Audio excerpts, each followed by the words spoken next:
Устаз, эмне үчүн биз мусулмандар артта калып калдык? Ушул нерсе аябай мени кыжаалат кылат. Бул Алла Таала Курандагы икра, оку деген аятка амал кылбагандыктан жана дайыма бир иш менен алектенбегендиктен окуу жагынан артта калдык.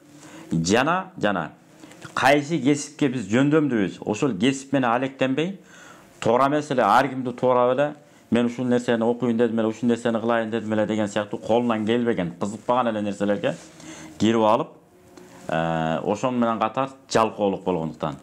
Анткени хадис бар эмеспи? Алла Таала пенделердин ичинен 6 саны аман бош жаткан пендесин жек көрөт деп.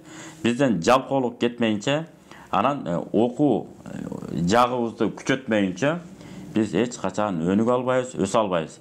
Жалаң менимче, анан ушундай экен го, мекен бул ислам дининде өтпөйт.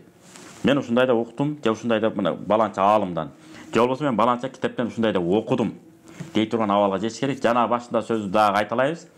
Тез окуу ыкмасы мынакей чыгып атат, биз бир жолу катыштык, абдан жакшы экен да тез окуйт экен. Адамдын мээсин Кудай Таала ушунчалык күчтүү кылып жаратты. Тез окуган сайын ошончолук мээ катып иштейт экен. Жана кыз айтып атпайбы, 15 жашар кыздын теги жашты, ошол кыздын жашы бир 15 жашардай эле экен. Бир мүнөтүнө 7800 сөз окуган кыз экен. Ошол кыз айтып атпайбы, 80% тегерегинде мен алып калам дейт мээми окуганда, тез окуганда.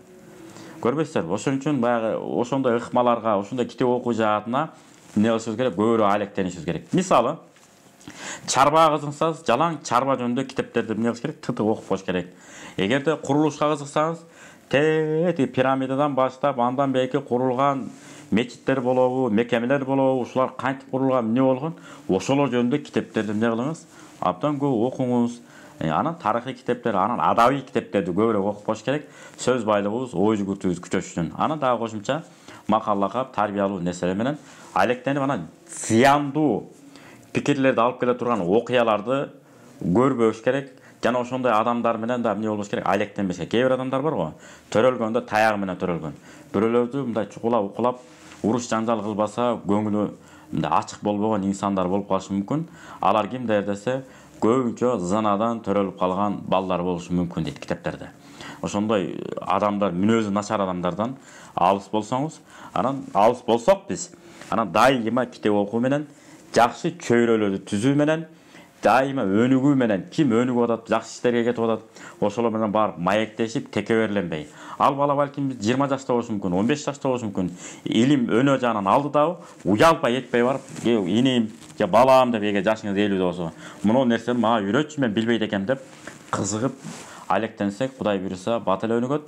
Анан бул боюнча дагы Али радыйаллаху анхунун керемет сөзү бар. Жанагы суроо боюнча. Эмне деп айткан? Али радыйаллаху анху мындай дейт: "Рахималлаху имраан ахя хаккан ва амата батилан ва дахакал жаур ва акамал адла." Алла Таала райым кылсын, райым кылсын, райымын төшөгөн болсун. Эгерде акыйкатты тирилтсе, туура эмес нерсени өлтүрсө, жана адилетсиздикти жойсо, адилеттүүлүктү тургузган болсо дейт. Бул жеке үй бүлөдөн баштап мамлекет башчыларыбызга чейин тиешелүү болгон сөз бул. Али радыйаллаху анхунун сөзү. Алла Таала райым кылсын, дагы кайталайбыз.